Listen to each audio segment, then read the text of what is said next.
Hey y'all, this is Lucy. These are Live with Lucy. You know my website, Paper Glitter Glue. Today we're making some fun little ornaments that are kind of mimic a chalkboard. Okay, I'm going to switch my screen. Rotate my light out of the way so I look more like a normal person. And hello everybody, I saw Sonia and Debbie and my sister Joanne and Ben is here, my trusty assistant. Rosa said she finally made one. Corey, Kay, Andrea, Tricia, so happy to see you guys. So I took a week off. It wasn't terribly restful, but it was better. Like yesterday, I just kind of slept all day. So anyway, let me know. Oh, I see Jackie there. Jackie from A Cottage in the Forest. And let me know about the new microphone, if it sounds good. Okay, Corey says she can hear me. You know, it's a better microphone. I spent more money and kind of researched what they recommend, and it's a better microphone, so I'm hoping it works. Okay, so I picked this. The main reasons I picked this craft is 1, it's fun, 2, it's easy, but 3, I already had a tutorial written so I didn't have to go through making up something. I have a couple more things that I'm going to do that are really good, but I didn't have time to do them this week. So I just kind of went back to an old one. I don't know how many years ago I made this, 2018, 2019, and it was before I knew how to make patterns, so maybe it was 2018. Anyway, I used die cuts at that time, so I'm going to show you that in just a second. Let me see. I brought up some examples. Old-timey die cuts, like this tombstone shape, is from an old, what's called a steel rule die. And you run it through the machine, and it cuts, and you can cut really thick materials with it. Heavy cardboard, stuff. But they don't really make these anymore. This is what everybody makes now. I pulled out my file. I don't use these anymore because these are house patterns and I make my own now, but let me show you. So these are just little dies. These are thin, some people call them thinlits, little thin steel dies. If I can get to it. How do you open this thing up?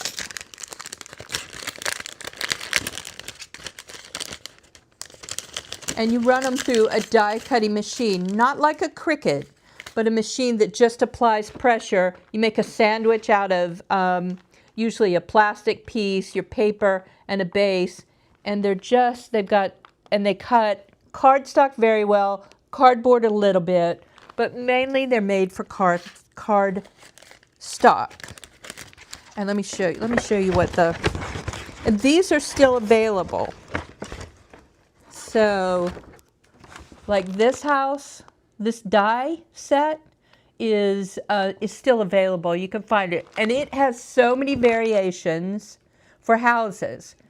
In fact, the person who often wins our contest, Judy, makes all her houses from these dies. She just combines them in incredible ways and makes the houses.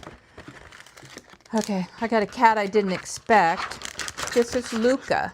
I don't know where Alley Cat is, but this is Luca investigating. Go, Luca. I don't know why he decided to do that.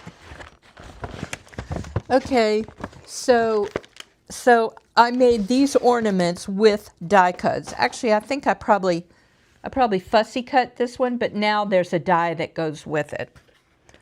But you can use the same thing with your cutting machine. That's Luca rubbing his face on the computer. I don't know why they like the corner of the computer, but they do. Okay. Oh yes, Alley Cat. Ben has Alley Cat. Okay, if you remember last year, we made a tombstone banner. So in last year's Spooktacular, there's a pattern for all these tombstone shapes. And I thought these ornaments would look good on tombstone if you have last year's Spooktacular. Or, you know, Cricut Design Space has tombstones, or Creative Fabrica. You can find tombstone shapes to put your little ornaments on. Okay, let me see. I see Martha, Cheryl. Cheryl said her dog got sprayed by 3 dogs got sprayed by a skunk. Yeah, so like triple trouble. That would be intense. All right, I think I'm going to go ahead and get to the making, and I'm going to show you failures, because I think it may save you time, but if the same thing happens to you, you're like, oh well, you know, Lucy was doing it and same thing happened to her. Just don't worry about it. Remember, it's just paper. Yeah, it takes a little time if you have to repeat it, but it's just paper. Okay, so I'm switching cameras again. Rotating. Let me show you what you need. I'm using this embossing crystal because it's translucent embossing powder, but it's also a little bit rough. I guess the granules are not as small and smooth. So I'm using that. I brought out a bunch of stamps. Let me show you the stamps I've experimented with. And these stamps are all, you know, I'm a Tim Holtz fan. Y'all expect that. These stamps are all from Stampers Anonymous, and they're all available. This one's one of my favorite. It's called Sketch Manor. I want to make a pop-up card with this one. And let's see. Those are the main ones I wanted to show you. This is Sketch Manor when it's just stamped with black ink. And you can kind of color it with pencils or paints or sprays, you know, kind of make it. It's a really cool stamp. And they actually have dies for it now, so you can make it dimensional. So you can make this kind of pop out. That's what I'm saying. I think I'm going to do a pop-up card and kind of show you an easy way to do pop-up cards for any shape. So, but I'm going to use this one as an example. Okay, so in terms of the chalkboard technique, this is, wait, we'll leave this here. I'm going to move these out of the way. This is the same thing with the chalkboard technique. And, you know, it's too busy. There's not enough open space, so the chalk just looks chaotic, not really attractive. You can see the die is makes much more sense than this, than using it for the chalkboard technique. And I even tried it twice, and I'm like, no, I don't think so. It just looks like chaos to me. All right, here's another one. Let me see. So this is a greetings, is this stamp, greetings. I thought it had this big G that it would look good, but you can see how the E and the T and the IN all merge. Well, they certainly merged when I used the chalkboard technique on them, and that didn't work. But this one, with a much more open space, it did work. And the same thing, I tried, I love this. I've used this when I've made book bases for my houses. I've used this Happy Halloween. It stamps beautifully, but it does not work with the chalkboard technique. It's just, again, chaotic. These letters in particular are just too close together to show some definition. So what you need is something with a big open space, negative space, the white stuff, and this ghost works great. And you can see on the examples I showed you, the ghost is actually one of my favorite ones. This is actually a slightly different stamp with a smiling ghost, who I think is really cute. The cat didn't work quite as well, but it did work. And this Happy Halloween worked really well. So you have to choose a stamp with space. The other thing you can do is there are embossing pens. And I guess we could do that as kind of the first experiment. So we've got our crystal. We have either embossing ink or an embossing pen. Oh, and I even used regular ink. I used white ink for one of the manners, and white ink works. It functions as a glue to hold the embossing powder down, or something like a clear ink. And all it does is hold the embossing powder until you can heat it up. And then obviously you need chalk. So when you get chalk, go to the, unless you've got kids around who really like to play with chalk, go to the dollar store or something, get an inexpensive thing of chalk. You do need a way to heat your embossing powder. They have heat guns, but again, this is by way of Tim Holtz, or Ranger, a company he works with. It's not, let me turn it on. You see, it doesn't blow, so it doesn't blow your embossing powder away too much. So I have a heat tool, and let me see, where did I do those? I have 2 pieces of, here. This is cardstock, and I folded it with a pretty sharp seam so that when I dump the embossing powder on, I can put it back in the jar. And I do 2 because, you know, I inevitably spill some. So some cardstock for the dumping. Oh, let's see, the glue, ink. I think that's it. I think that's it. Yeah, I use a Sizzix die cutting machine, and I'm sure you can find some used somewhere, because machines like Cricut have kind of replaced them in a lot of ways, because you can get so many different dies. I mean, imagine if you just did the hard copy dies. They take up a ton of space, but an SVG file, you know, takes a little space tiny space on your computer. But I must have 50 of these, so I have like a whole shelf of these dies, and like the old-timey dies. But even the new dies require space. So a lot of the die cutting machines are not nearly as popular as they were a few years ago. So you can so you ought to be able to find some used. Okay, and the embossing folders. Yes, these die cutting machines run embossing folders, and you can get incredible texture. So that is a real advantage. But I have a couple of old Sizzix ones. Now they're all, I think most of them are motorized, but I have one where you have to grind it. Okay, let's just write. I'm not doing fancy. Happy. Just block letters with my embossing pen. And you can see it shows up really well. And we'll pull out our 2 background papers. Move this out of the way. Get my frosted crystal embossing powder and sprinkle it on. And you can, you know, it doesn't matter how much you sprinkle on, because you use almost none. You just use little tiny amounts. Yeah, Jackie was saying the original Tim Holtz dies were the thick dies, and I used them a lot for cardboard. And they were also larger. It was a larger pattern. But if you want to look up some of our contests, you know, that Howling contest starts October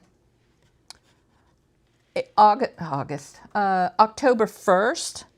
And you can look up previous ones and see some of the winning. But you can also look up Judy Mathis's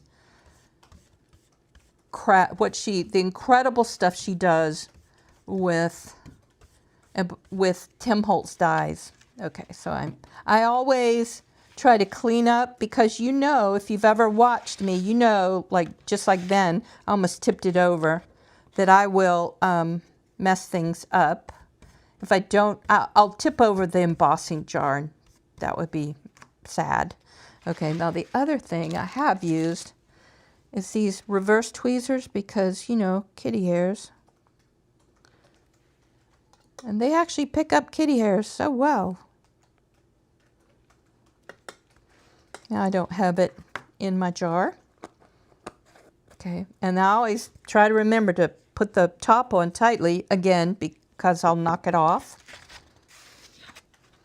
And let's just see, using our heat tool, using the heat tool, and what you have to do, normally when you do embossing powder and embossing with embossing ink, is you want it to be real shiny, and you see the color change. So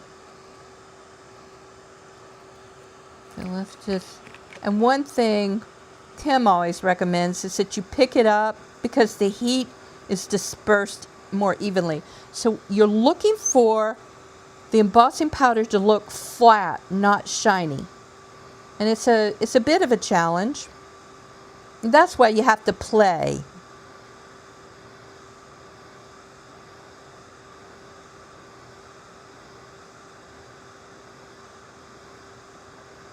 Okay, there. So I wasn't paying attention. I was reading the chat, but the H is correct. And let's see. And keep it moving so you don't overdo it.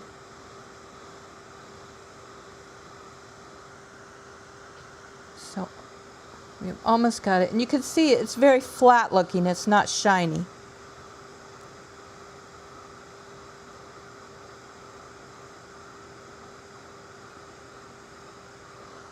And now see, I made the wing part. I wasn't paying attention again, and it got a little too shiny. Now I have to let it cool just a minute, and then we'll do our chalk on it. In the meantime, I think I'm going to stamp another one, and I'm going to use my stamping tool.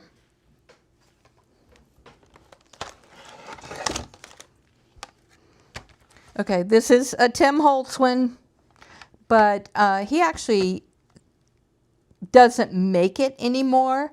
There's another company that usually sell these. Other companies have stamping tools, but Misty is kind of the most famous one. Okay, let's see. Let me find. I'm going to use black because we're making black stuff. We're still in Halloween season, even though this technique works for anything.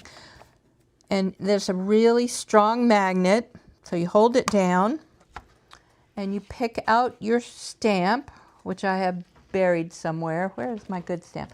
Okay, let's do this. See, this spider web has a lot of negative space, so I think it'll work. I haven't tried it with this, but we'll see. So you put your stamp down, and then you kind of press, and and the stamp sticks to the top. I'm going to move this, and it's kind of cool. It comes out, so you can ink it, or if you have more space, but my computer is in the way. Wait, wrong ink. The white ink works, but I'm going to do the embossing ink.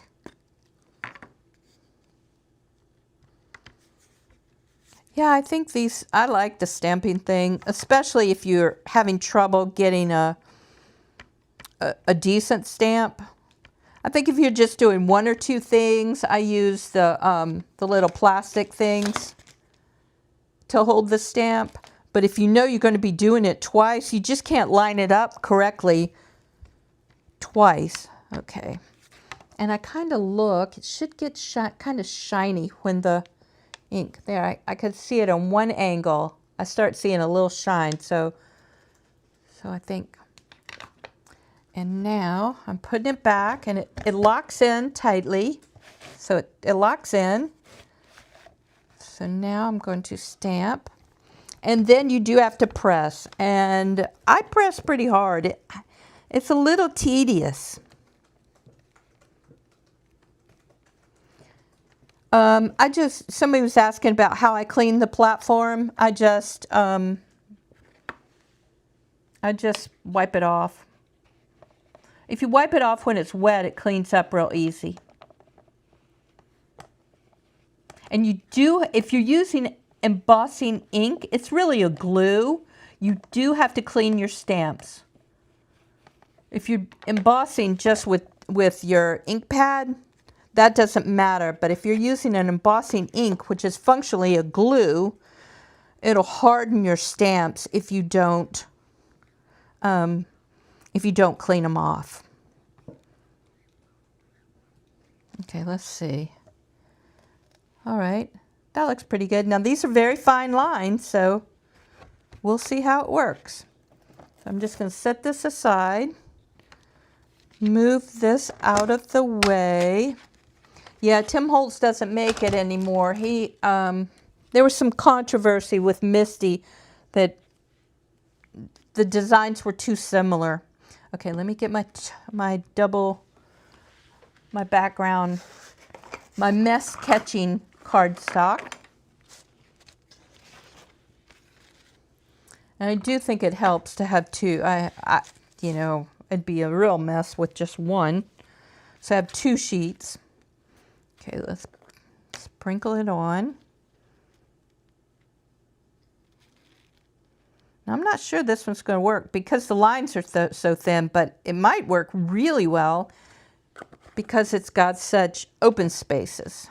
Okay, and you don't flick, because if you flick, you actually end up getting rid of too much of the powder. So you can kind of gently tap, but don't, you know, on the back. Yeah, this might be a really good one. Okay, set it aside so I can clean up my powder before I distribute it all over my house.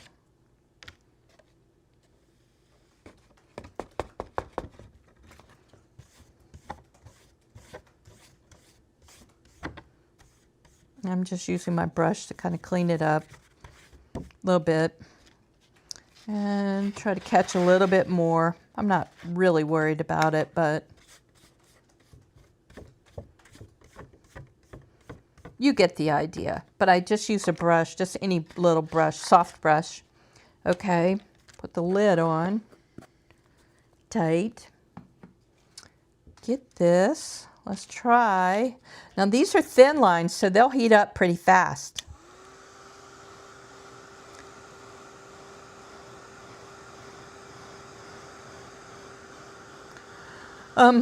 Yeah, I'll clean it, but I just wipe it off. I don't do anything fancy. Okay, and it's heating up my hand, so I'm going to my reverse tweezers.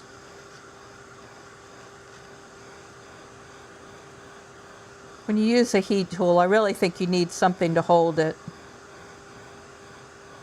Especially if you have to hold it up.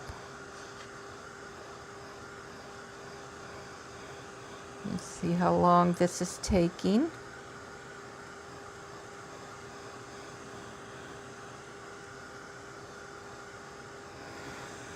Okay, so it's starting to see how it's getting flat in the middle? So now I have to be careful, like I said, because these lines are so fine. And it continues heating up for a few seconds after you remove the heat source. So, you know, just kind of play. The texture is rougher if you don't overheat it. In other words, it's rougher and it catches the chalk better. Okay, let's see. Still got a little bit on this side.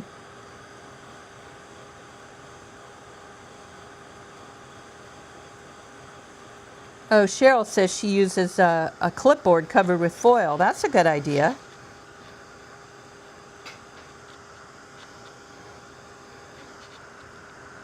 Let's see. Still, I got a little more to go. I'm being too cautious.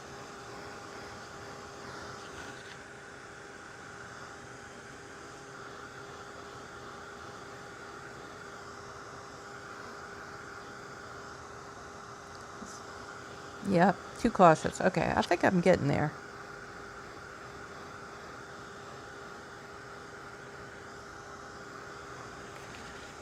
Now I'm getting bored.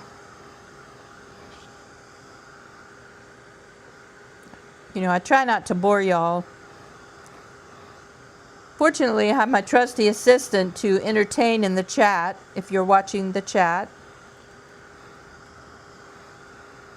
Okay, I think that's good. So I'm going to set that aside and we'll experiment with that one. Put my heat gun down. Find, what did we just do? Find whatever I hid from myself. Oh, it was this one, the Happy Halloween. And let's get the chalk out. I already have a piece out. Okay, and just rub it.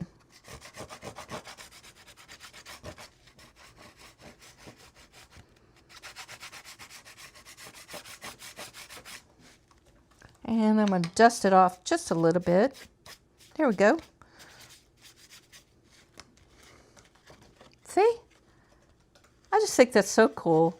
And you could send it in a card. And yeah, the chalk would get smeared a little bit, but watch, even if you dust off all the chalk, it still kind of shows up. And you can re-chalk it. Now remember, I overheated these two, and they really are not as rough. They don't hold the chalk quite as well.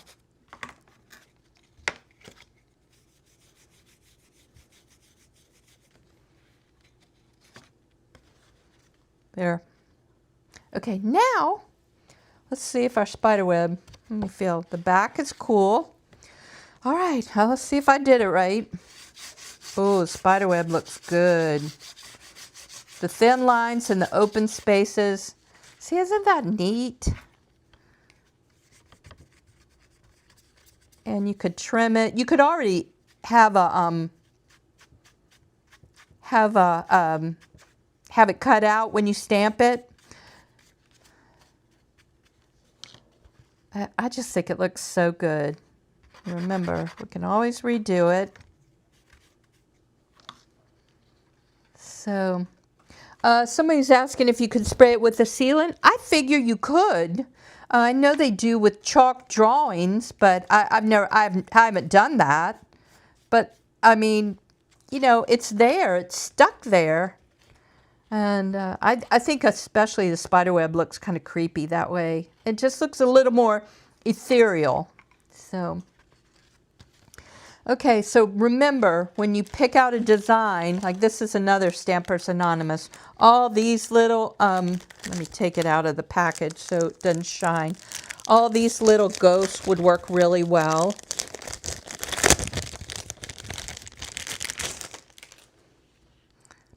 Yeah, boy, that helped. Well, here you can see the back one. These, the Stampers Anonymous use red rubber, and they're really, have a lot of depth to them. They work really well. So, and if you do lettering, make sure the lettering has spaces in front of it.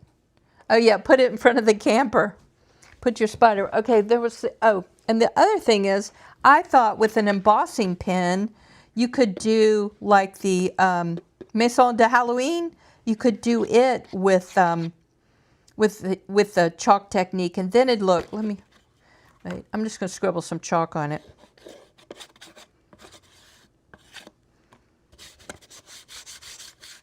I just think it would look, you know, kind of more, you know, sort of decrepit, more a little spookier. So if you did just use your embossing pen and outline some of the windows and the door, and you know, you could draw bats and stuff. I just think it would look really good with this chalkboard technique. All right, I'm going to switch cameras again. Rotate this out of my face. Okay, let me see. Does anybody, oh, I see Tanya. Hey, Tanya. So, yeah, somebody doesn't like spiders. I know, but spiders are so good for Halloween, you know, just decorating them. But I just thought I'd show you kind of a simple paper technique that if you have stamps and maybe a stamping tool or some embossing powder, you know, you can, and I did not experiment with other embossing powders, but I figured they would work too. But you just wouldn't want them to get like totally heated up so that they're like slick, because then they won't catch the chalk. Okay, I'm looking for questions. And next week will be either, I have an idea for sort of a candle, kind of, you know, an LED candle design, or that pop-up house. The pop-up house, the Sketch Manor is a pop-up house, but really what I'm going to show you is just how easy it is to convert any pattern into a pop-up card. So any cutout rather that you have, it's just so easy to make a base that pops them up. So, okay, all right. Oh, Canyon asked a question. Canyon. Yes, that's just regular black cardstock.